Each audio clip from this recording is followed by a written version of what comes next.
Sabi po dito, ang pagkamatay ni Lazaro. Sa bayan ng Betania ay may isang taong nagkasakit. Siya ay si Lazaro, na kapatid ni na Marta at Maria. Si Maria ang nagbuhos ng pabango sa paa ng Panginoon at katapos ay pinunasan iyon ng kanyang buhok. Dahil may sakit si Lazaro, nagpasabi kay Jesus ang magkapatid, Panginoon, ang minamahal ninyong kaibigan ay may sakit. Nang marinig ito ni Jesus, ay sinabi niya, hindi niya ikamamatay ang sakit na ito. Nangyari nga iyon upang maparangalan ang Diyos at sa pamamagitan nito'y mapaparangalan ang anak ng Diyos. Mahal ni Jesus ang magkapatid na Marta at Maria at Lazaro. Gayunpaman, nagpalipas pa siya doon ng 2 araw mula nang mabalita ang may sakit si Lazaro. Pagkatapos nito, sinabi niya sa kanyang mga alagad, magbalik tayo sa Judea. Sumagot ang mga alagad, Guro, hindi po ba kamakailan lamang ay pinagtangkaan kayong batuhin ng mga pinuno ng mga Hudyo? Bakit pupunta ka pa naman kayo doon? Sinabi ni Jesus, hindi ba't may 12 oras maghapon? Hindi matitisod ang lumalakad kung umaga sapagkat nakikita niya ang nagbibigay liwanag sa daigdig na ito. Subalit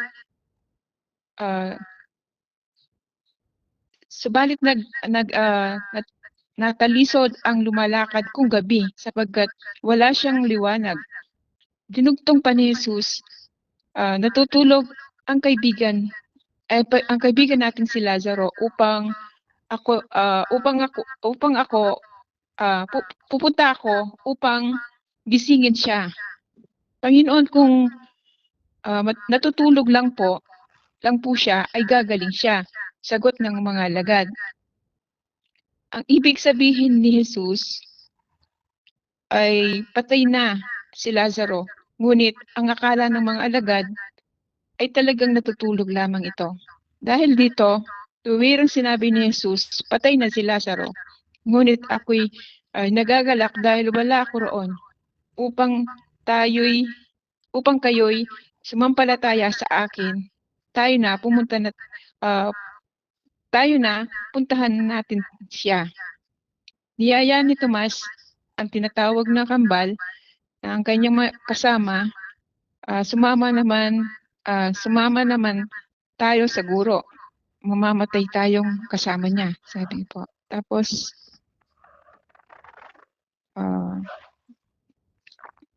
pagdating ni Jesus, nalaman niyang 4 na araw nang nakalibing si Lazaro, may 3 kilometro lamang ang layo ng Jerusalem sa Betania. Kaya't maraming taga-Jerusalem ang dumalaw kina Marta at Maria upang makiramay sa pagkamatay ng kanilang kapatid.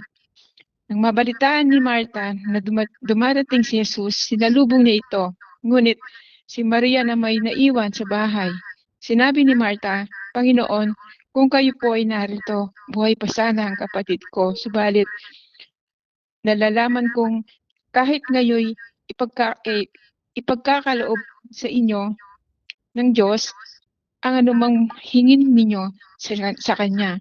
Muling mabubuhay ang iyong kapatid, sabi ni Jesus. Sumagot si Marta, nalalaman ko pong siya'y mabubuhay muli sa huling araw. Sinabi sa kanya ni Jesus, ako ang nagbibigay buhay at muling pagkabuhay. Ang sino mang sumasampalataya sa akin, kahit mamatay, ay muling mabubuhay. At sino mang manabubuhay na sumasampalataya sa akin, ay hindi mamamatay kailanman. Naniniwala ka ba sa sinasabi ko? Sumagot siya, Opo, Panginoon. Sumasampalataya po ako sa inyo at naniniwala kayo nga ang Kristo at ang Diyos na paparito sa daigdig. Hanggang doon lang po, no? Ay. Ayun, yun, tama. Pagkasabi nito, umuwi si Marta, tinawag niya si Maria at binulungan na naririto ang guro na pinatatawag ka, napatawag ka. Pagkarinig nito'y nagmadaling tumayo si Maria upang salubungin si Jesus.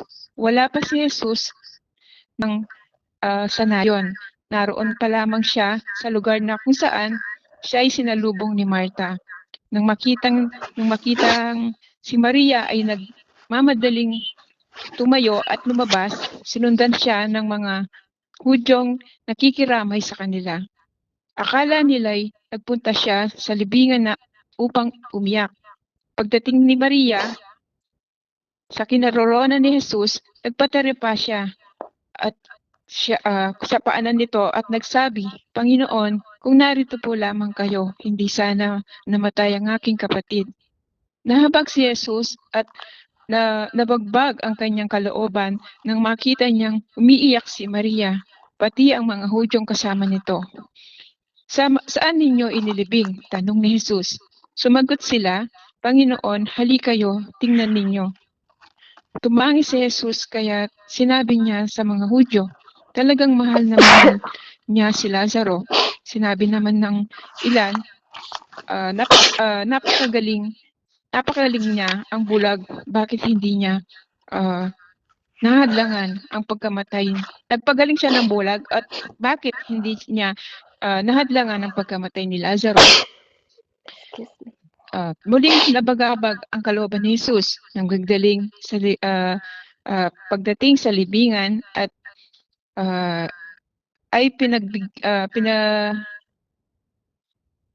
pagdating ang pinaglibingan kay Lazaro ay isang yungib na natatakpan ng malaking bato. Alisin ninyo ang bato, utos ni Jesus. Ngunit sumagot si Marta, Panginoon, nangangamoy na po siya ngayon. 4 na araw na po siyang patay. Sinabi ni Jesus, hindi ba't sinabi ko sa iyo, na kung sasampalataya ka sa akin, ay makikita mo ang kalwalhatian ng Diyos. Kaya inalis nila ang bato, tumingala si Jesus sa langit at sinabi, Ama, nagpapasalamat ako sa iyo sapagkat dininig mo ako at alam kong lagi mo akong diringgin. Ngunit sinabi ko sa iyo ito dahil sa mga taong naririto upang maniwala silang ikaw ang nagsugo sa akin. Pagkasabi nito ay sumigaw siya, Lazaro, lumabas ka.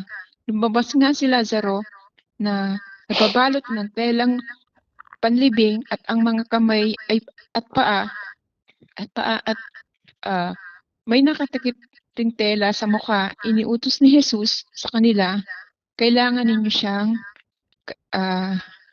siya at kalagan niyo na siya nang siya'y makalaya. Yun po. Amen. Let's pray po. Purihin Panginoon. Hallelujah. Purihin ka, O Diyos, Amang banal na makapangyarihan sa lahat na may gawa ng langit at lupa. Maraming salamat po, Panginoon, sa passage na to, Lord God, na ipinagkaloob mo sa amin sa araw na to. Tunay nga na patuloy kang mangusap sa bawat isa sa amin. Patuloy kang magliwanag sa puso at isip namin, Ama. Patuloy kaming lumalapit sa iyo, Panginoon, humihingi ng kapatawaran sa lahat ng aming mga pagkakasala sa iyo. Patuloy naming idinadalangin, nilalapit ang aming mga sarili, Ama, na ikaw po, O Diyos, ang magbigay at maglagay ng mga salita sa aking mga labi, Panginoon. Dalangin ko, Ama, na ikaw po ang makita, ikaw magliwanag, ikaw po ang mag-anoint ng mga labi ko, Panginoon, upang sa ganun, Panginoon, maihayag ko lang yung mga bagay na totoo, mabuti at karapat-dapat, Panginoon. Kapangyarihan ng iyong banal na salita, Panginoon, Lord, nalalaman ko, Ama, ang aking pananagutan, Panginoon, sa paghahayag ng iyong banal na salita. Kaya naman, O Diyos, patuloy akong dumadalangin sa iyo, humihingi ng patnubay-gabay sa pamamagitan ng banal na Espiritu, kung sino, Panginoon, ang nagbigay ng inspirasyon, Ama, sa iyong mga salita, Ama, ang siya ring tutulong, Panginoon, na magkaloob ng karunungan, kaalaman, Panginoon, at katwiran, kapangyarihan ng iyong mga banal na salita ayon sa iyong kalooban, Panginoon. at layunin, Ama. Sa pangalan ni Jesus, itago mo lang ako sa iyong likuran. Ikaw po ang magliwanag, Panginoon. Ikaw ang makita at hindi ako. Tungtungan mo ako sa iyong tungtungan mo lang ako sa aking mga balikat, Ama, at ilubog mo ako, Panginoon, at ikaw po ang maitaas sa aking buhay. Sa pangalan ni Jesus, ito po ang aking samot dalangin sa ngalan ng Diyos, Ama, Anak, at Espiritu Santo. Amen. Ayan, pakinute nga po para hindi ako magpipidback. Ayan, glory to God. So, ang ano po natin, the death of Lazarus. No, kaya, purihin po ang Diyos. Salamat sa pagbabasa, Ate Shirley. Ayan, glory to God po. At ayan, sabi natin dito, makikita nyo dito, yung sa verse 1 and 2, no po, makikita natin dito na,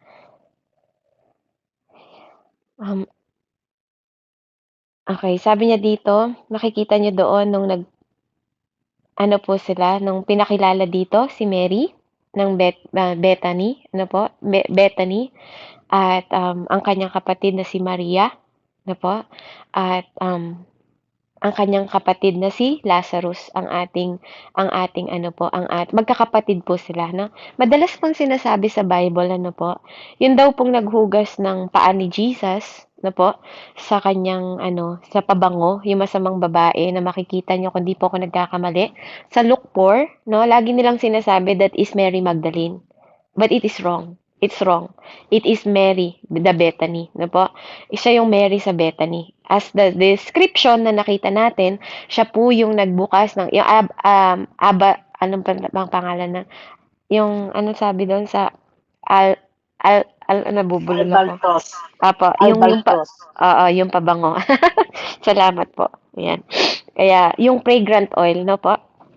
Na yun yung ano, yung mamahaling pabango na pinanghugas niya dun sa paa ni Jesus, na natuluan niya ng luha yung paa ni Jesus, na sinabi sa kanya kinausap ni Jesus si Peter, na Peter, ako pumasok at lumabas ako sa bahay mo kahit kailan hindi mo pinugasan ng aking paa, ni hindi mo ako hinalikan. Samantalang siya, 'di ba? Humalik siya ng humalik sa paa ko. 'Di ba? At nabasa sa pamamagitan ng kanyang luha ang paa ni Jesus. At ang pinantuyo niya yung buhok niya. No po, kaya kung maririnig ninyo, no, marami po akong narinig na talaga ng mga preacher, no po, at least alam niyo na ang totoo na that's not Maria Magdalena. No po, ngayon makikita ninyo that is Mary the Bethany. Kapatid po siya ni Lazarus, na kapatid ni Mary. No? Si Mary naman po, siya yung busy magluto. Ay, hindi pala, si Martha pala to. Si Martha pala.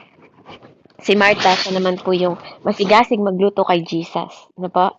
Na inaano niya rin kapatid niya. Na tingnan mo si Mary lagi nakaupo sa harapan mo. Samantalang ako, nagliligalig sa pagluluto dito. Sabihin mo sa kanya, di ba? Natatandaan niyo ba yung kwento na yon? Na siya naman yung umupo sa harap ni Jesus. Tapos sabi ni Jesus sa kanya, Martha, Martha, Martha. 'Di ba? Masyado kang alam mo ba na ito yung pinakamahalaga sa ginagawa ni Mary, yung makinig ng salita niya kasi sabi nga niya, hindi niyo ako laging makakasama. Ano po? So, ito yung ginagawa natin ngayon. Ito yung pinakamahalagang ginagawa natin na nakikinig po tayo sa salita ng Panginoon. At si Lazarus, matalik na kaibigan po ni Jesus.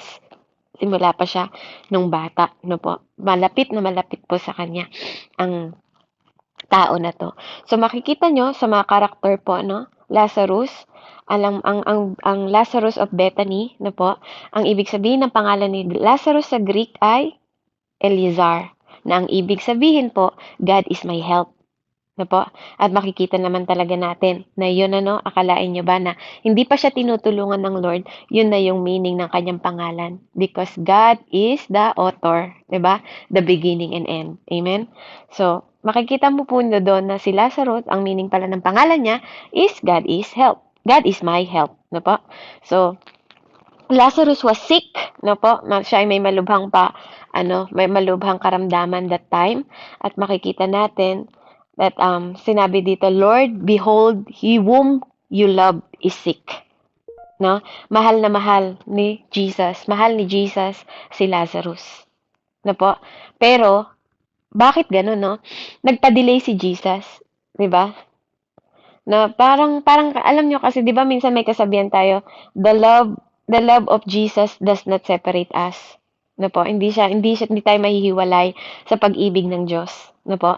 Kaya pero dito kung iisipin niyo sa mindset ng physical na pangangatawan, kapag sinabi mo mahal mo ang isang tao, hindi ba dapat pag sinabing may sakit siya, nandun ka kaagad sa tabi niya? 'Di ba? Usually ganun ang ano natin, perspective natin for love. Amen po ba? Halimbawa, sabihin ko sa asawa ko na naplatan ako, kailangan automatic nandun yung tulong ng asawa ko. Pero ang ginawa kasi ni Lord, nagpa-delay pa siya. Tama po ba? Nagpa-delay siya, 'di ba? Parang minsan tayo, kung tayo yung tao, paano mo sasabihin mahal mo ako, 'di ba? Delay ka na nga eh, late ka na nga eh, 'di ba? Kaya lang, sabi nga, our thought is not His thought. Our way is not His way. No po? Yun yung mahalaga. At ano man yung dahilan dito kasi is kailangan maihayag na pa po ang kapangyarihan ng Panginoon. Kaya alam ni Lord yung ginagawa niya, no po? Mas matalino ang Lord, mas mataas, no po? Kahit na alam niyang mahal niya si Lazarus, no po? Alam niya rin ang kakayahan niya bilang anak ng Diyos. Kaya men of God are still men. No po? Men of God are a daughter of God are still daughter of God. Well, however, the distance, hindi yun nakukuha sa distansya. Kapag anak ka ng Diyos, anak ka ng Diyos. Nothing can separate you from the love of Jesus. Amen? So, makikita nyo sa verse 4 and 6, yung Jesus respond with His delay. No po, makikita nyo doon na sinabi niya dito na, tingnan ko lang po sa Tagalog.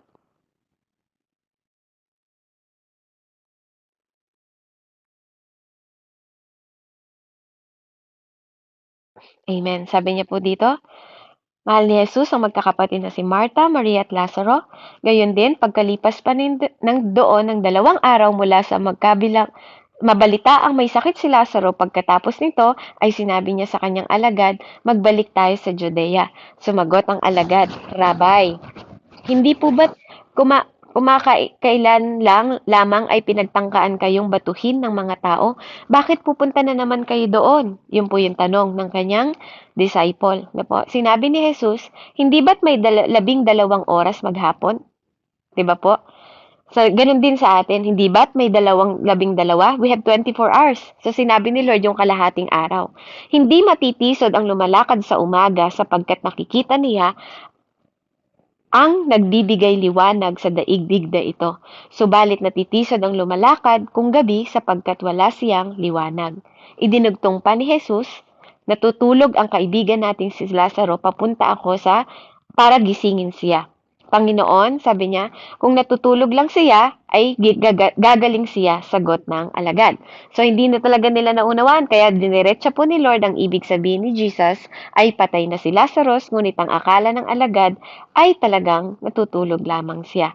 Dahil dito'y tuwirang sinabi ni Jesus na patay na si Lazaro, ngunit dahil sa inyo ako'y nagagalak na wala ako roon. Nang sa gayon ay sumampalataya kayo sa akin, tayo na puntahan natin siya.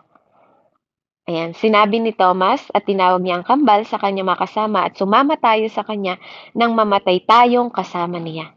Na po.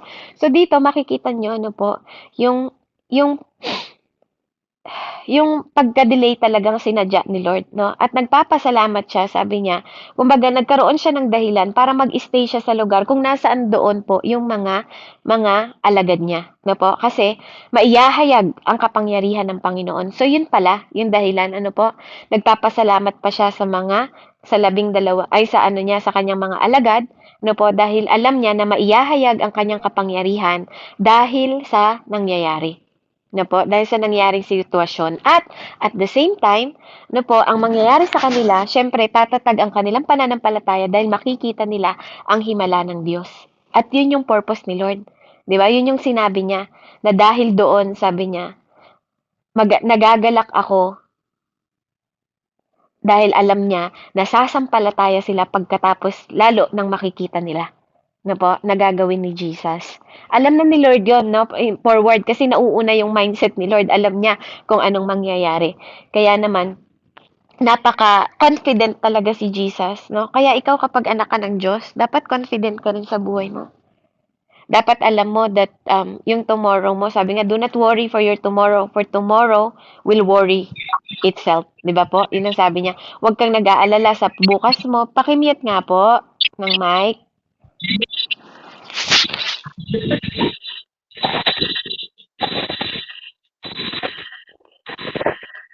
Ayan. Sino po yung nakabukas ng mic?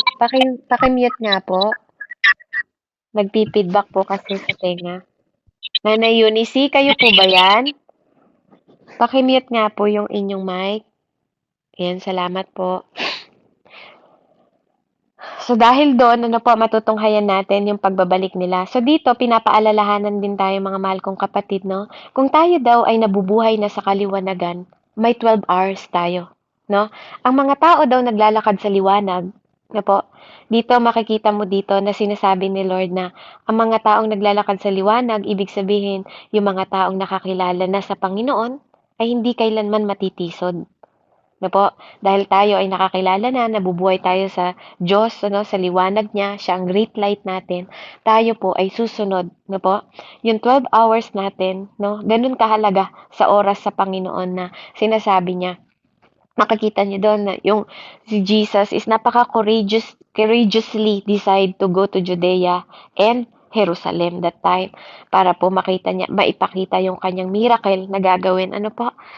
Kaya maraming kailangan na matutunan natin sa mga oras at panahon, no? Even pakiramdam natin, itong oras na to, actually, napaka-short lang kay Lord, yung 12 hours, no po?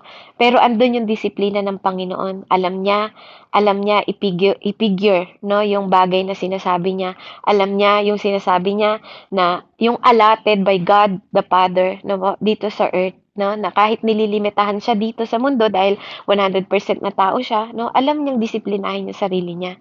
Dapat yun yung nakikita natin sa God natin, na marami siyang bagay sa mundo na kahit 24 hours lang ang binigay sa mundong ito, nabuhay siya ng tao, no? Ng 100% na tao, na kaya niyang isort, no? Kaya niyang i-organize yung kanyang oras. Ikaw ba, kapatid? Nahahati-hati mo ba yung oras mo? 'Di ba, kasi si Jesus nung nabubuhay siya, meron siyang prayer time, meron siyang andun yung kanyang intimacy sa Lord, sa tatay niya, andun yung ministry niya ng healing, 'di ba po? Nakakapaghayag pa siya ng salita, tama po ba? Tayo ba nagagawa natin 'yon, no?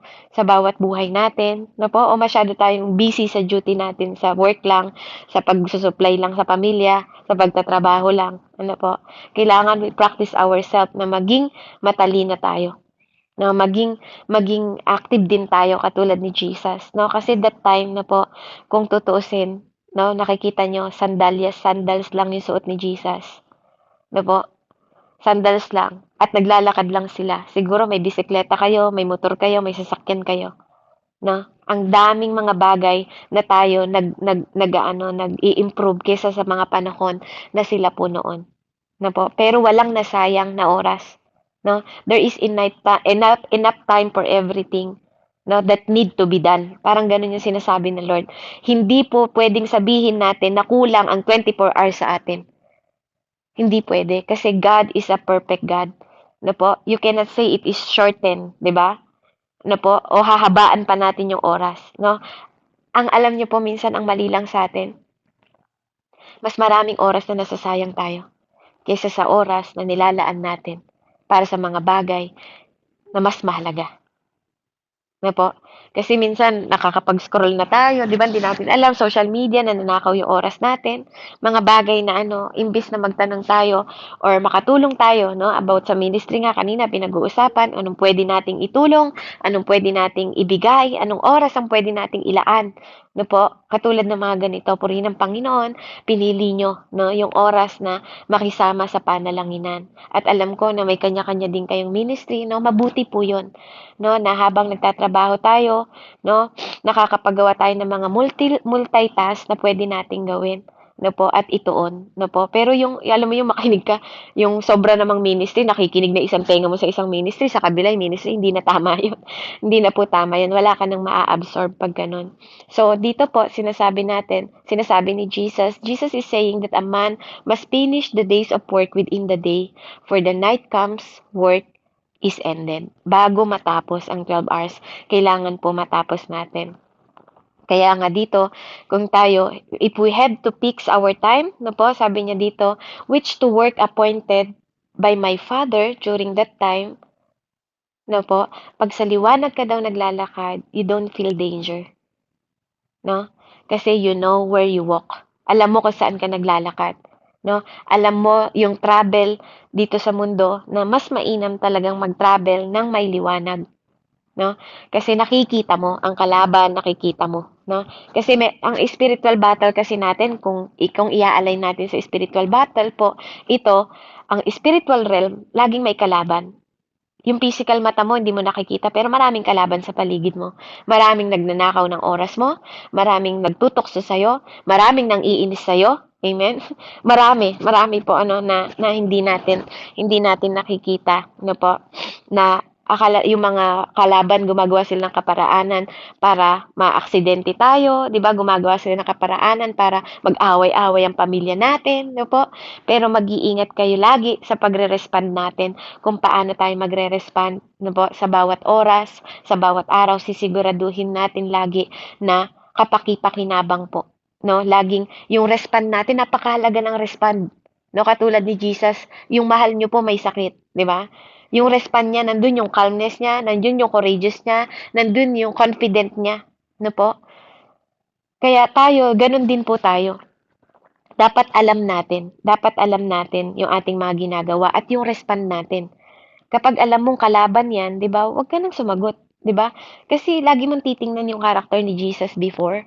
Pag may mga nangaaway sa kanya o kaya may nagsasabi sa kanya na totoo bang ikaw ang king para hindi siya magsinungaling, 'di ba? Nananatili siyang tahimik, 'di ba? It is better, sabi nga, to keep quiet. Sometimes silence is wisdom. No po? Sometimes silence para hindi ka makapagsinungaling sa ibang tao. Sometimes silence, 'di ba? Para hindi mo sila masaktan, 'di ba? May mga nagagawa din ang pagiging silence, na po? Kasi kapag silent ka, taimtim ka nagdadasal, maya-maya wala na galit mo sa kanila. Pero pag nagre-respond ka kaagad, 'di ba?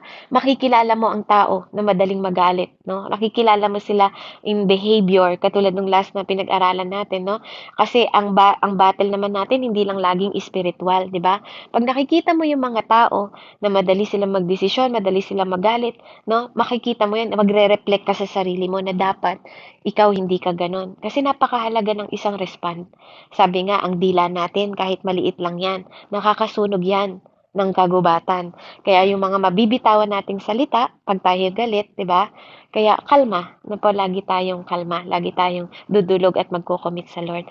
So dito po sa verse 11 and 15, Jesus tell them plainly of Lazarus' death.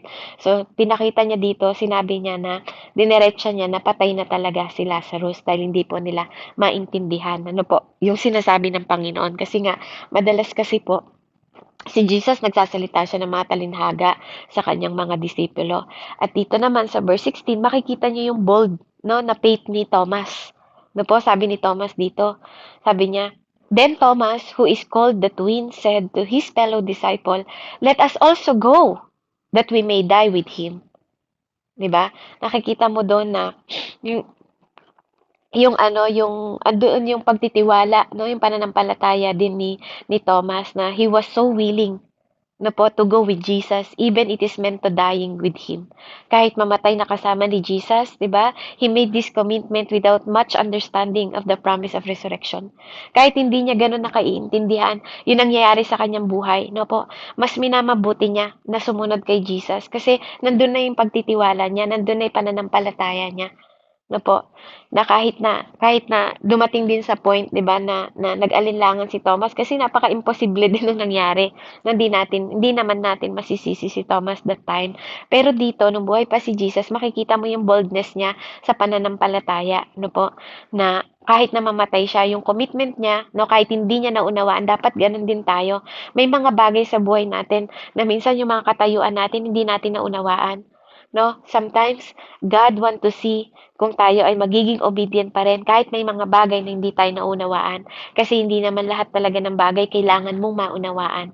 'Di ba po? Kaya nga minsan, ang gusto lang ni Lord, yung makita niya na kahit hindi mo nakikita, yung nagwo-walk ka pa rin by faith, not by sight. 'Di ba? Kaya nga mapalad ang tao na nagtitiwala sa mga bagay kahit hindi niya nakikita. No po, dun makikita ng Lord kung paano mong ipo-prove no po yung iyong sarili na ikaw ay may tiwala sa Panginoon mo. Kaya nga nung na-meet ni Jesus si Martha at saka si Mary, sinabi niya doon, no? So when Jesus came, he found that he is already in the tomb for days, no? 4 na araw po. Now, Bethany was near to Jerusalem, about 2 miles away, and many of Jews has joined to the woman around Martha and Mary to comfort and concerning about the brother. Then Martha, as soon as she heard that Jesus was coming, went to and met him. No, na-excite si Martha nung nakita niya na paparating si Lord, but Mary was sitting in the house. Then Martha said to Jesus, Lord, if you had been here, my brother would not have died. But even now, I know that whatever you ask of God, God will give you. Na po, sabi niya, kung nandito ka lang, hindi sana namatay ang aking kapatid. Pero alam ko, 'di ba? Sabi niya na whatever you ask, sabi niya, magaganap 'yun. Ibibigay 'yon, sabi niya. Gano'n yung faith ni Martha. Na samantalang si Mary noon nakaupo pa daw siya sa bahay, na po. So makikita mo dito yung kanila ding pagkakaibang dalawa, no, may ugali din si Mary, may ugali din si Martha, no, na andun yung faith niya nung nakita niya si Jesus, nagkaroon siya ng hope, no po. Samantalang 'di ba gano'n naman tayo pag namamatayan, yung iba naman nakamukmok, nakaupo.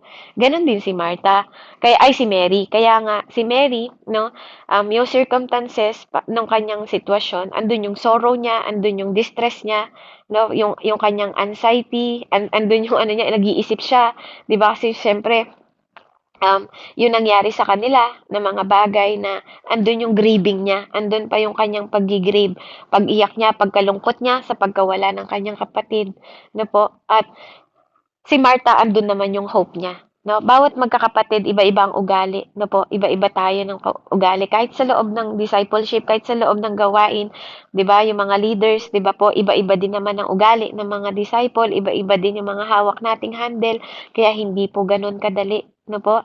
Kaya dito makikita nyo, Martha, yung honestly yung statement niya na sinabi kay Lord na andun yung disappointed niya, andun yung disappointment niya kay Jesus na you are late arrival, sabi niya, but she still believed, 'di ba? That Jesus will heal his brother, no po, nung siya ay may sakit, yet hindi na siya buhay ngayon. But sabi nga ni Martha, 'di ba? It's possible that she didn't even consider that Jesus was able to raise, no po, Lazarus from the dead now.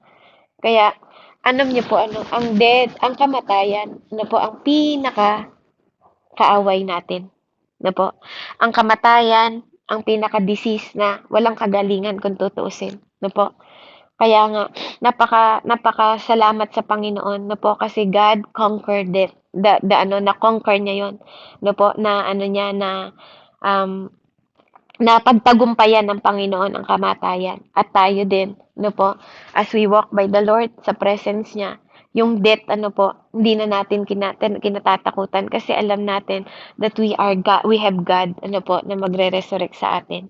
Katulad kung paano siyang namatay. Sabi niya dito, um, even now I know whatever you ask of God, God will give you. 'Di ba? Yun din naman ang salita natin. Ano man ang ipanalangin natin at idulog natin sa Panginoon, ano po, mag-a-answer ang Lord sa atin. Kaya andito yung confident ni Martha na sinabi niya po kay Jesus, no, na ganun din sa atin. Some prayers, ano po, sa atin, may mga prayer tayo na maikli lang, no, na panahon ng paghihintay natin, na po. Sometimes naman, naghihintay tayo talaga na andun tayo yung confident natin na alam natin kahit na matagal pa, no, darating at darating yung answer natin sa prayer natin. Kasi alam natin that God have a great power, no, even now, no po. Parang inaano mo dun sa word na sinabi ni Martha, even now, kahit ngayon, tayo din ngayon, even now, no, there's a power in prayer, no? Lalo na po sa mga loved ones natin na pinapanalangin natin, sa ibang tao na pinapanalangin natin. No, kasi doon tinataas ni Lord. Doon tinataas ni Lord yung level ng pananampalataya natin. Kaya tayo nagsasama-sama manalangin. Bakit kayo nanditong lahat? Kasi naniniwala kayo at may mga bagay na ginawa ang Diyos even now. Amen? Even now po, love tayo ni Lord. Even now, kailangan nating maniwala sa Kanya. Na po, kaya your love, sabi niya, can be as dead, as smelly as Lazarus. But do you believe for them even now? No, kahit na patay na po, andun yung ano ni Lord na willing pa siya na buhayin, no? Yung own situation natin can be far gone as Lazarus was. But ang tanong sa atin, do you believe that Jesus for yourself even now? Na po, na andun pa rin siya, na maaaring may mga part ng buhay mo na feeling mo patay na, wala nang buhay, wala nang pag-asa. But do you believe that Jesus for yourself, even now, na ba, na mag-a-answer siya sa lahat ng sitwasyon mo? Amen. Kaya sa 23 and 27 po, I am the resurrection and life. Sinabi ni Jesus, your brother will rise again. Martha, sabi niya, said to him, I know, sabi niya, I know, sabi niya, he will rise again in the resurrection of the last day. Yun ang alam niya. No po? But Jesus said to her, I am the resurrection and life. No, nagpakilala si Lord sa kanya, I am, no? I am the resurrection and life. Ako ang buhay, no? Sabi niya, and he who believed in me, though he may die, he shall live, and whoever live and believes in me shall never die. Do you believe this? No, tanong din po yun sa'yo at sa akin. Do you believe this? Diba? Na lahat ng mamamatay mabubuhay muli. Na po, mabubuhay kang muli kung ikaw ay naniniwala. Whoever believes in me, sabi ni Jesus. Na po, do you believe in me? Sabi niya kay Martha. And she said to him, Yes, Lord, I believe that you are the Christ, the Son of God, who is to come into the world. Na ikaw din, kapatid, ganun din, no? Yun din yung tanong sa'yo ng Lord. At yun din yung gusto niyang sagot mo, na alam mo na sa journey ng buhay mo right now, no? Ano man ang pinagdadaanan mo, ano man ang sitwasyon mo, no? There is the resurrection in the last day, no po? Na may power ang Lord, no? Nabubuhayin tayong muli, no? At ngayon, tayo ay newborn again, no po? There's a power sa atin na nananalantay sa pamamagitan ng banal na espiritu na binubuhay niya tayo, sinasangtipay niya tayo, tinuturuan niya tayo, na po, hanggang sa muling pagbabalik ni Jesus, na salubungin natin siya sa alapaap kasama ng mga anghel. So, sinabi ni Jesus dito ng confidently and very clear po, na sinabi ni Lord that I am the resurrection and the life. No? Jesus, hindi niya sinabi dito na I have resurrection. Hindi ganun yung pagkakasabi niya. I am. No? Pinakilala niya yung sarili niya, I am the resurrection. Siya ang pagkabuhay. No, hindi niya sinabing I have. Magkaiba yon. I am, sabi ni Lord. Kaya dapat maintindihan din po natin yung bawat talata ng Word of God, no po, na hindi niya sinabi na I have resurrection and life. Hindi ganon. Parang yung sa love, di ba? I am love, di ba? God is love. Hindi niya sinabing God has love. Hindi lang siya may pag-ibig. He is love itself. And dito, sinasabi niya, I am the resurrection and the life. Jesus is the resurrection. Siya ang pagkabuhay at siya ang buhay. No po? And life, kailangan po nating maintindihan yung sikreto about sa resurrection. I hope and I pray yung mga bago dito, no po, yung mga dati na, no po, or yung mga bago pa lang, alam ninyo na may pagkabuhay. Lalo na si Nana Eunice, di ba po? Sa Diyos po ang pagkabuhay, na darating ang araw, tayong lahat ay bubuhayin ng Panginoon, no po? He is the resurrection and the life. To know Jesus, no po, is to know resurrection and life. Kaya tayo na born again. Amen? To have Jesus is to have resurrection and life. No po? Hindi lang natin nalaman na may resurrection at buhay. Nalaman din natin that to have Jesus in our life, we have resurrection and life. No po? Kaya we should always look, no, upon the resurrection and life as thing that we were not in some dim and misty future. No? Na sabi dito, no, hindi natin gagawin na ganun ang isipan natin, no, na tayo because the Christ said to us, na po, na sa kanya meron tayong resurrection and life. Not only to do, tama, yung mga nakukuha nating bagay by the prayer, diba? But sabi niya, I am these things. Siya yung buhay at siya yung pagkabuhay. No po?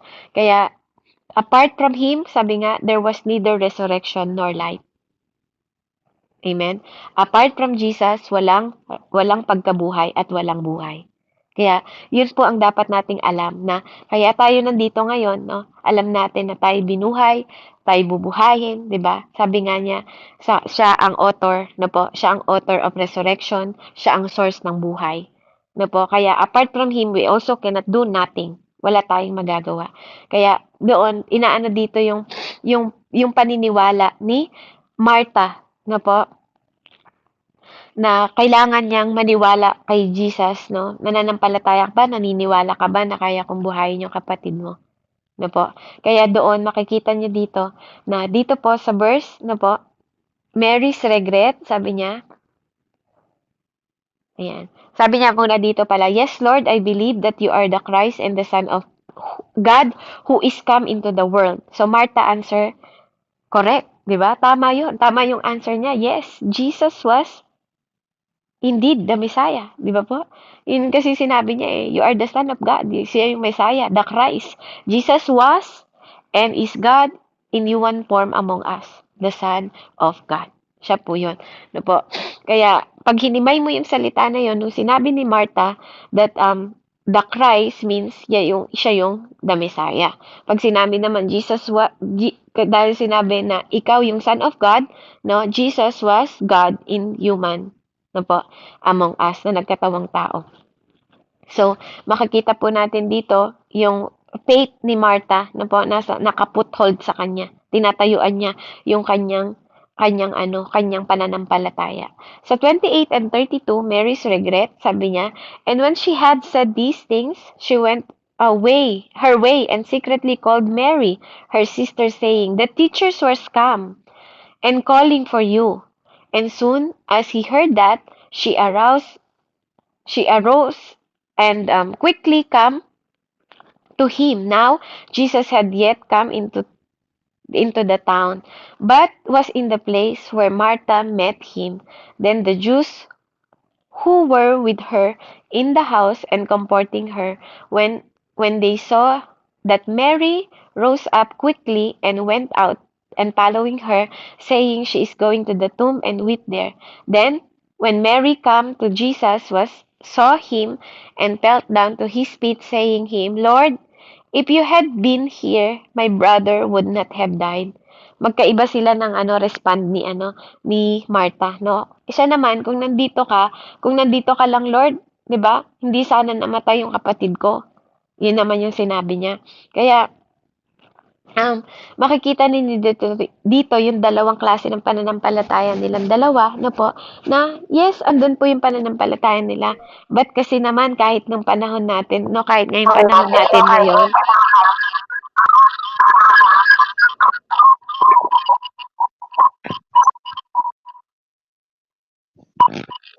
yeah. Ayan, Ate Girlie, pa-mute nga po, nagpi-feedback po kasi. Salamat. Ayan. So, dun po, makikita natin doon na nagmadali siya nung nalaman niya na si Jesus ay nandun. No po? At yun yung sinabi niya, kung nandito ka lang, Panginoon, sabi niya, buhay pa sana yung aking kapatid. 'Di ba? Ganun yung niya. Kaya makikita po natin dito na Mary spoke ng word po na matatandaan natin, no po, na very remarkable, no, katulad nung sinabi din ni Martha kay Jesus sa John sa verse 11:21, that now Martha said to Jesus, Lord, if you had been here, my brother would not have died. Pareho sila ng statement. No po, pero hindi magkaiba sila ng kay Lord kasi naniniwala si Martha sa resurrection, no po, ng pagkabuhay, but hindi yung ngayon automatic. Si naman, it is too late, parang gano'n, andun yung kanyang regret. Andun yung regret ni Mary sa nangyari kasi nga kung andito ka lang, parang gano'n, sana buhay pa yung kapatid ko. So makikita mo po natin dito, no, na yung expression nila at hindi natin maaalis yung kanilang pag-grieve that time kasi namatayan sila ng kanilang kapatid. But Lazarus raised, sabi niya dito, Lazarus is raised. Sa 33 and 38, po, a deeply moved of Jesus come to the tomb. Therefore, when Jesus saw her weeping, sabi niya, and the Jews who came with her weeping, he groaned in the spirit and was troubled, and he said, Where have you laid him? They said to him, Lord, come and see. Jesus wept. Umiyak po si Jesus. Na po? Naiyak din po si Jesus. Then, the Jews said, See how he loved him. And some of said, Could not Could not this man who opened the eyes of the blind also have kept the man from dying? Ito ba yung tao na nagbigay ng paningin sa bulag at kaya rin ba niyang buhayin ng patay? Sabi niya. Then Jesus again groaning himself, come to the tomb. It was a cave and a stone lay again it. Na po? Kung matatandaan niyo dito na si Jesus nga andun yung parang yung talagang taong-tao siya na makikita niya yung kanyang pag-iyak. God sees our tears din, ganun din siya. Nakikita niya yung kalungkutan ni Martha at nakikita niya yung kalungkutan mo. No po, nakikita niya yung kalungkutan mo tuwing umiiyak ka, nakikita mo yung pighati, nakikita ng Lord yung loneliness mo, nakikita niya yung tears mo sa tuwing nag-grieve ka. No, and God moved in compassion. God sees our tears. God touched by our tears. God remember our tears. And God act to dry our tears. No, hindi lang gusto ni Lord na hindi niya lang nakikita yung tears mo. Andun din siya para damayan ka, para maalala ka, at para mag-action, para i-dry yung mga nagpapatulo ng luha mo. Yung lahat ng iniiyak mo sa Kanya. No po, at makikita niyo doon, 'di ba, na umiyak din si Lord. No, halo-halo na rin kasi nararamdaman ni Lord kasi naririnig niya yung mga sinasabi ng tao eh. Kung matatandaan ninyo, mayroon ding part sa Lucas na nag-grieve din si Lord. Jesus wept, sabi niya. Jesus wept kasi nakikita niya yung mga tao na hanggang ngayon wala pa ring pananampalataya. Nalulungkot siya kasi nalalapit na, alam niyang malapit na siyang umalis. Alam niyang malapit nang iwan niya yung mga tao noon sa Jerusalem, no po. Pero andun pa rin yung kanilang doubt. Kaya ngayon parang dahil sa nangyari kay Lazarus, inaasahan ng Lord na maging isa 'tong daan na para magpatotoo na kailangan nilang maglagay ng pananampalataya kay Jesus kasi hindi nila mararamdaman ang resurrection and life kung lagi silang may doubt. Kasi tingnan niyo, sa dulo pa rin sinabi niya doon, 'di ba? Parang hindi pa rin makapaniwala yung isang lalaki na, 'di ba ito yung tao na nagpagaling ng bulag? Siya pa rin, makaya niya pa rin bang magbuhay ng patay? Andun pa rin yung mga question nila. No po, andun pa rin yung kanilang mga kaya doon, nagsasama-sama yung pakiramdam ni Lord na, paano kung iiwan tong mga tao na to, kung ganito, na laging may doubt tayo sa Diyos, di ba? Kaya mapalad tayo na nagtitiwala sa Diyos kahit hindi natin nakita yung mga himala niya, kasi may mga bagong himala siya na ginagawa sa buhay natin. No po?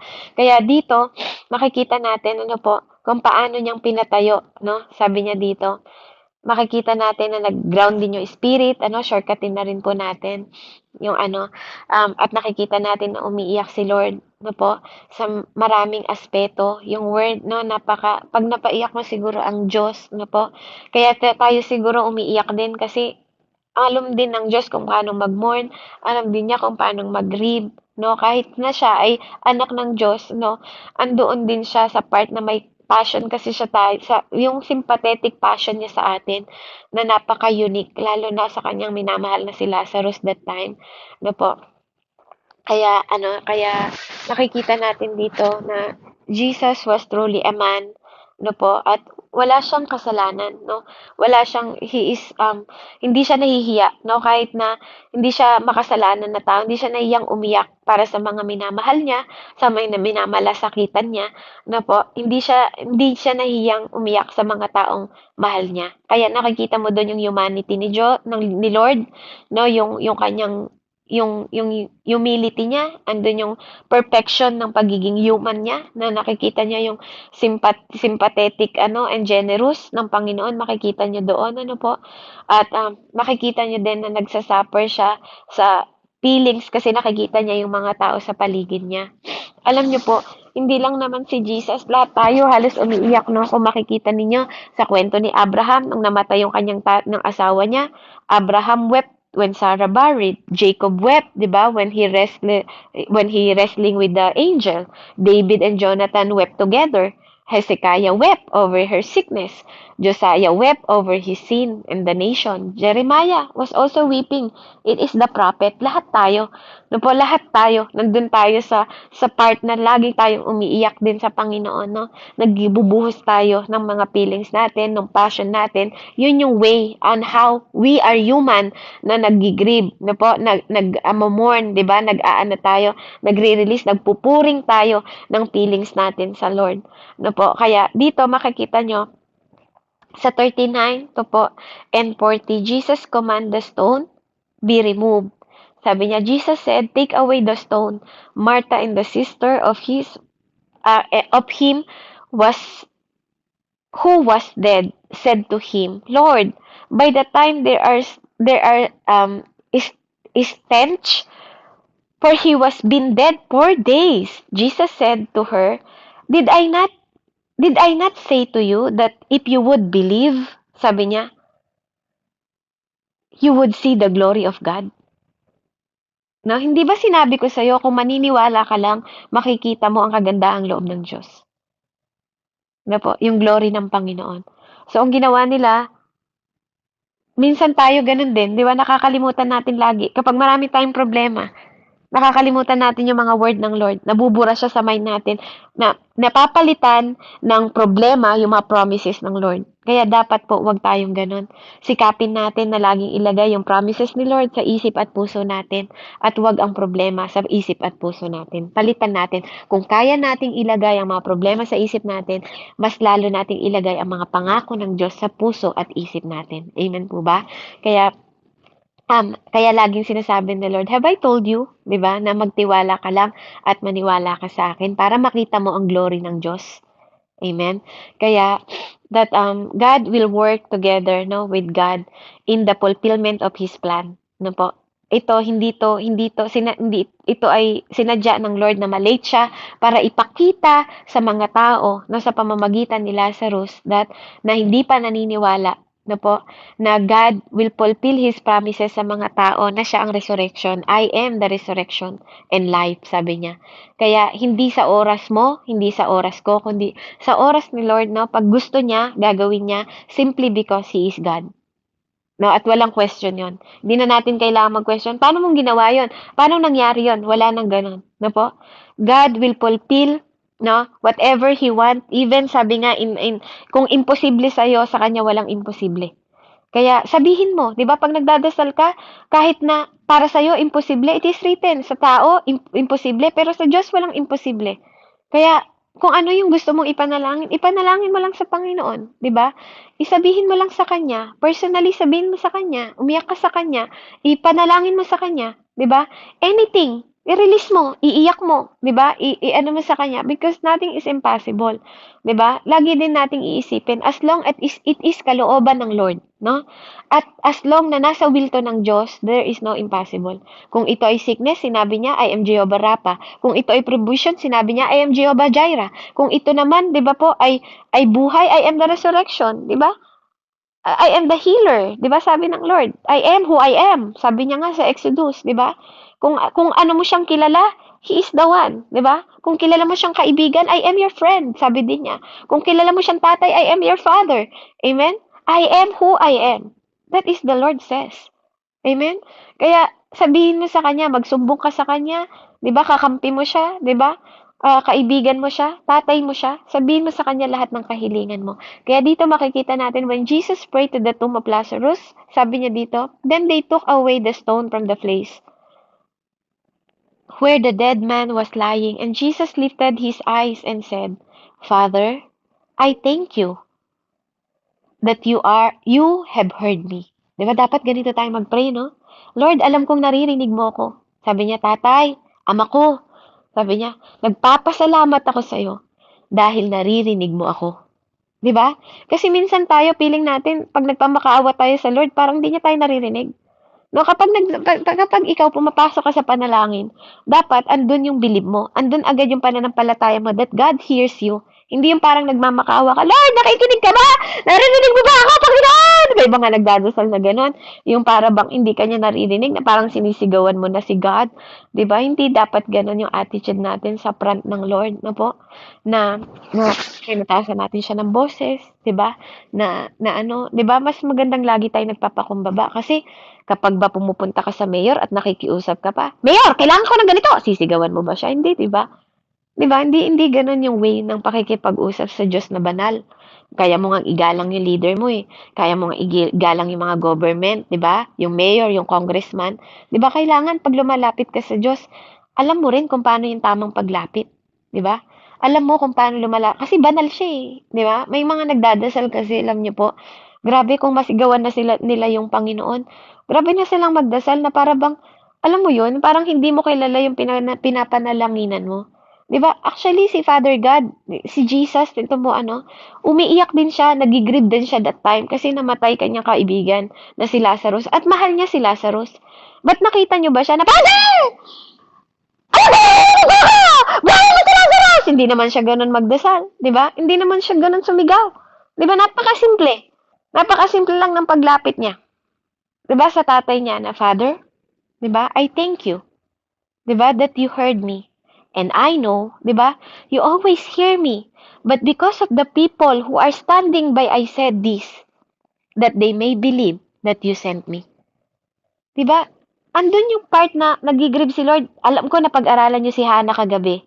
'Di ba si Hannah kahapon ng hapon na pag-aralan niyo. Even si Hannah, katabi niya yung kanyang kabit, 'di ba? Yung kabit sa bahay niya, iniinis siya araw at gabi. Taon-taon niyang nararamdaman 'yon. Pero nung pumunta ba siyang nanalangin, sumisigaw ba siya sa Diyos? Hindi.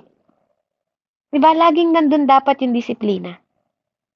No po, nagigrieve siya, naiinis siya sa asawa niya, naiinis siya doon sa kabit niyang si Penina, 'di ba? Pero nung nagdasal ba siya, nagwawala ba siya sa church? Hindi, 'di ba?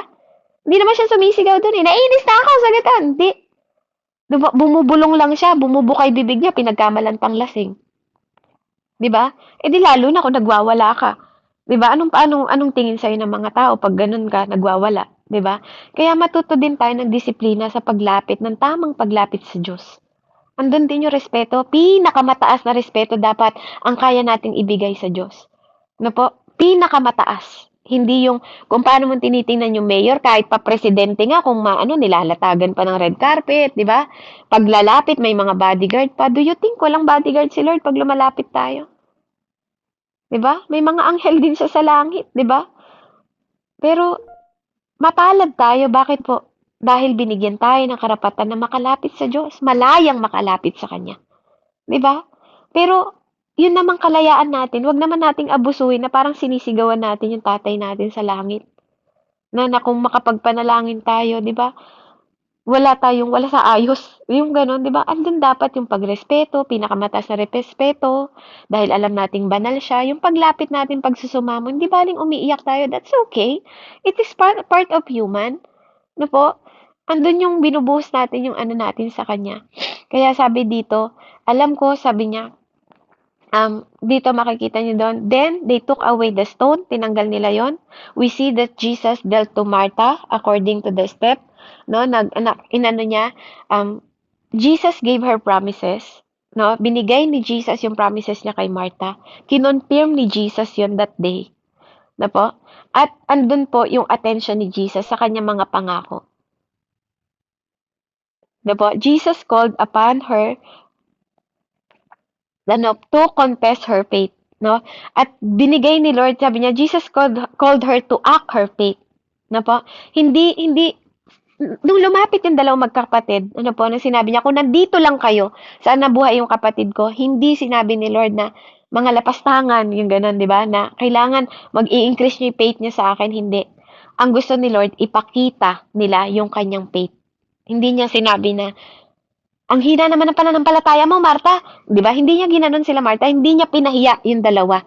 Kasi alam niya yung pakiramdam din nila sa sitwasyon. No po? God is just. Ang Diyos natin ay just. Alam niya yung pakiramdam mo, sitwasyon mo, katwiran mo, katayuan mo. Kasi naging tao siya. Kaya hindi niya sinisi sila, Martha, na ganun yung act of faith nila. Pero ang gusto niya, ilabas nila yung kanilang pananampalataya. Kaya dito, no, makikita niyo dito, madalas nililift ni Jesus. Ako po lagi ko nakikita, no? Nililift lagi ni Jesus pag nagbabasa ako ng Bible. Lagi niyang tinataas yung kanyang mata, no? At nagsasalita siya sa Father niya. Lagi siyang nakatingala. Tinitingnan niya. Minsan nga, di ba, nung pinanalangin niya itinapay, lagi siyang tumitingala, nagpapasalamat siya. No? Alam niyo kung bakit? Tingnan niyo si God. Lagi siyang nagpapasalamat sa prayer niya. Actually, hindi naman siya nagko-confess eh. Kahit sa Our Father who art in heaven, 'di ba? Kasi alam niyo kung bakit? Ganun na lang ka-confident si Jesus pag nagdadasal. Subukan niyong basahin yung, Father God who art in heaven, hallowed be your name. Thy kingdom come, thy will be done, as earth as in heaven. Give us, ano nga yun? Our daily bread, sabi niya. Sabi niya, di ba? Inuna niya yung blessing, bago yung forgive us our sin. Nakita niyo po? 'Di ba? Give us our bread, give us, ano yung exact word, hindi ko lang maano. Sabi niya, basta sinabi niya na bigyan mo kami ng aming tinapay na kakanin sa araw-araw, 'di ba? At patawarin mo kami sa aming mga kasalanan. Inuna niya yung, alam niya yung blessing kasi alam niya na he is blessed agad. No po?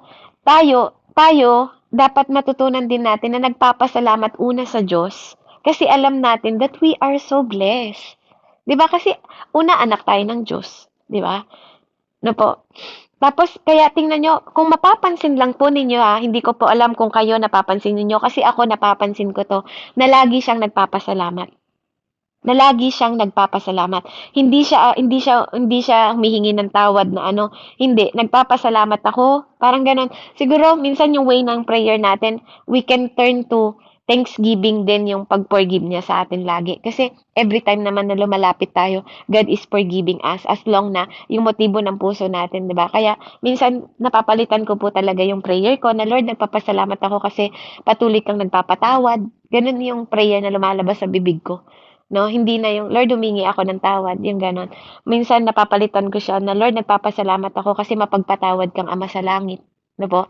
Kasi alam ko sa buhay ko, sa puso ko, talagang tinatayuan ko, hindi ako nahiya. Kung meron akong bagay na pagmamalaki, yun yung Diyos natin, dapat nagpamalaki natin na we know that we are already blessed.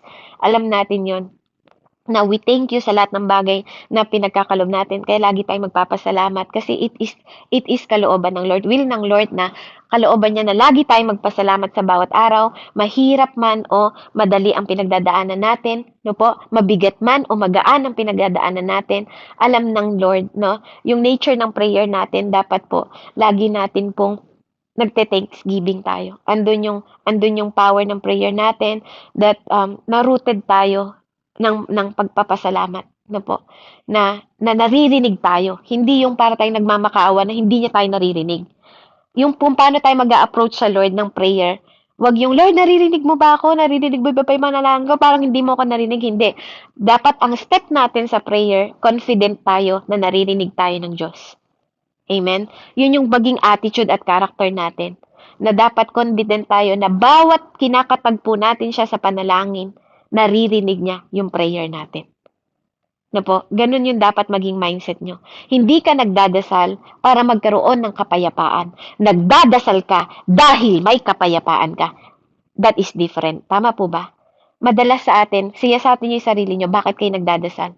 Para makakuha ng kapayapaan? No, kapatid. Dapat alam mo sa sarili mo that you already have peace, kaya ka nagdadasal. Tama ba? Napalitan natin yung mindset natin ng ganun. Hindi ka nagdadasal dahil gusto mo ng kapayapaan. Because love, di ba, love, joy, peace, di ba sabi ng Lord, ang nasa kanya, love, joy, peace.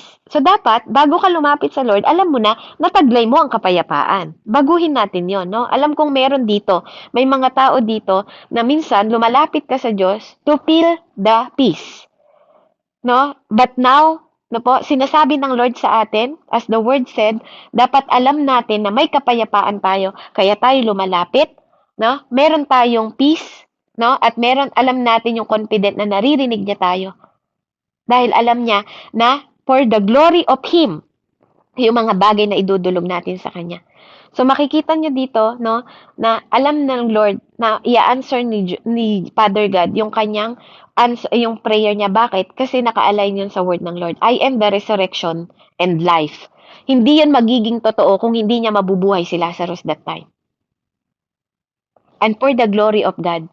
Sabi nga, for the glory of God, gagawin nila yung himala na yon ng kanyang Ama at ng Anak at ng Espiritu Santo. Dahil nakipag-isa ang Espiritu Santo, narinig niyo ba kanina? Di ba nandun yung Spirit ng Lord din? No po? Na nandito, na nakiisa sila, nagagawa sila ng kamanghamanghang bagay para patutuhanan ang word na I am the resurrection and life. Kaya binuhay nila that time. Now then, he said the things, he cried with loud voice, Lazarus, sabi niya, come forth. Bumangon ka. And he had died, come out bound hand and put with the grave cloth, no? Suot niya pa daw yung damit na po, na nakarap sa kanya, no? At sinabi niya, bumangon ka, Lazarus. Malakas na sinigaw niya, bangon, di ba? Gumising ka. Kaya dito, napakasimple lang ng pagkatawag ni God, no? Na, come out, Lazarus, out to the tomb. Parang ganun. Bumangon ka dyan sa pinag-aanuhan mo. Di ba? Kaya, dito makikita natin that God used to raise dead bodies, no po, in the scripture, dito sa word of God, no po, to use to elaborate the procedure. Ano po yung gustong elaborate ng Panginoon? No po, yung resurrection. No po, yung resurrection. No? Yung, sabi dito, cried with a loud voice means, sabi niya, means dito, with John, the loud, decisive tone of authority. Yung cry loud voice daw po pala, yun yung decisive na tinatawag na tone. No? Yung tone ng Diyos, ng authority. No? Yung pag-iyak niya na malakas, at sinabi niya, Lazarus, sabi niya, bumangon ka. Kaya, makikita niyo po doon, bumangon si Lazarus. At makikita niyo doon, sa okasyon na yon, makikita niyo na suot pa ni Lazarus yung tela, no po. At sinabi ni Jesus doon, no po, the resurrection of faith, no. Maraming mga naniwala kay Jesus nung nangyari yung kaganapan na yon, no po. Marami siyang napapaniwala. Pero nakikita niyo doon, nung Jesus said to him, nung nakita po yung nakarap na mga balot ng, kasi noon pagpatay, binabalot nila ng mga tela, di ba? Nung nakita ni Jesus, di ba, na bumangon siya, nakarap pa yung tela na yon, anong sabi ni Jesus? Loose him and let him go. No? It is the sign po, no, ng bagong panganak, bagong kapanganakan. Kumbaga, yung pag-resurrect ni Lazarus doon, makikita natin, it is also nagpipicture na po ng tayo as a bagong newborn again. Na po, ayaw ng Lord na suot mo pa yung mga damit mo nung patay ka na. Diba? Ayaw ni Lord na suot mo yung lumang pagkatao mo, yung lumang damit. Yung damit ng mga patay, ayaw ng Diyos na sinusuot mo, ngayong ikaw ay born again na. Yung mga lumang pagkatao mo na binabalik-balikan mo pa, ayaw ni Lord yon. No? Kasi, kinurse na ni Lord yun eh. Yung lumang pagkatao mo, kinurse na niya. Kaya nga, you are new creation. All things is gone, sabi niya. All things is new. Diba? Ikaw ay bago na. Bago ka ng nilalang. No po? Kaya, dito, makikita nyo, nag-e-emphasize din na pinatanggal ni Lord yung tela, no, kay Lazarus kasi ang bagong pinanganak, hindi na sinusot yung lumang damit. Ang sumusunod sa Diyos, hindi na binabalikan ang lumang pagkatao. No, kaya kung ikaw ay bagong nilalang, no po, kailangan makikita sa'yo that you live a new life. No, panapatanggal ni Lord yung garment ng patay. Kasi, 'di ba, it also emphasized the sinner. Mga kasalanan. Kaya ni-expect ng Lord, no, according to His ability, no po, na ikaw ay binigyan ng kapangyarihan na mabuhay muli, no po, yung divine na glory ng Diyos makita sa buhay mo. No po, na ikaw ay believers na naniniwala at susunod iiwan ng lumang pagkatao, no po, at nung panahon na yon, maraming naniwala sa Panginoon, ano po, na siya ang Diyos na buhay, no po, that He is God, He is the Messiah and God, no, at sinabi niya na siya ang resurrection, ano po, at even that time, ano po, yung mga tao na nakikiisyoso din doon sa kanila, naniwala na si Jesus ay ang Panginoon.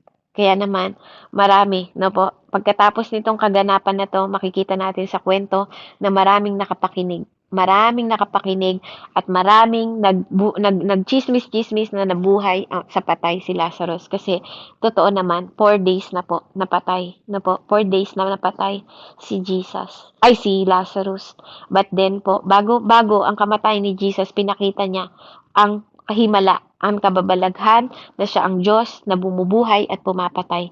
Makikita niyo rin 'yon sa prayer ni Hannah. Kasi sa prayer ni Hannah, nagprophesy si Hannah, ikaw ang Diyos na bumubuhay, 'di ba? Ng mga patay.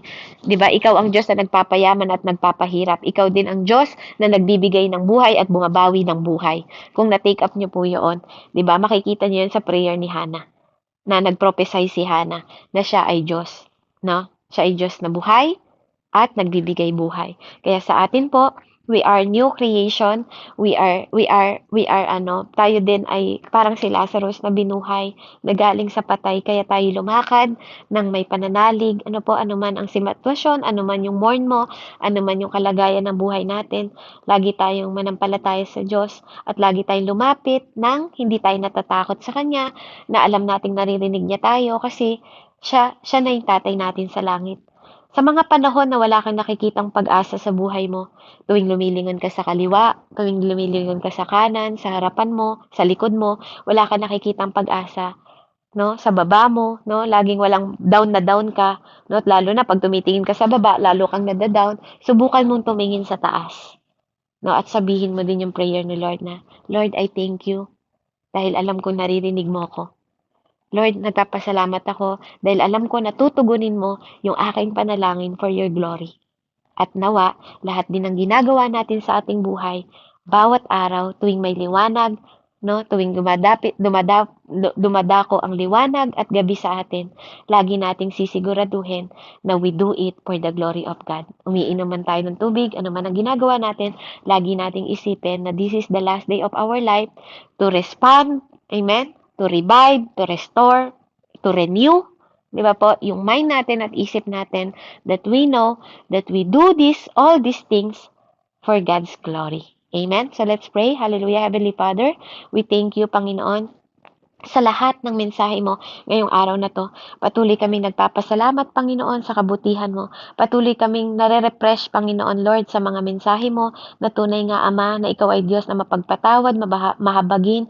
Ikaw ang buhay, Ama, that apart from you, we cannot do nothing. Kaya naman patuloy naming itinatahas, dinudulog sa iyo ang bawat buhay ng bawat isa na mapagpala, Panginoon, sa mensaheng ito at patuloy mabuhos ang aming pananampalataya na sa bawat pagbangon namin sa umaga at kalakasan, ganun din naririnyo ang aming pananampalataya sa iyo sapagkat ang iyong mercy bawat araw ay bago. Kaya laging maging bago ang aming pananampalataya na laging nag-i-increase, Panginoon Lord, sa iyo umaasa, sa iyo nagtitiwala, Panginoon. Salamat sa favor mo, sa grace mo, sa glory mo na patuloy naming nararanasan.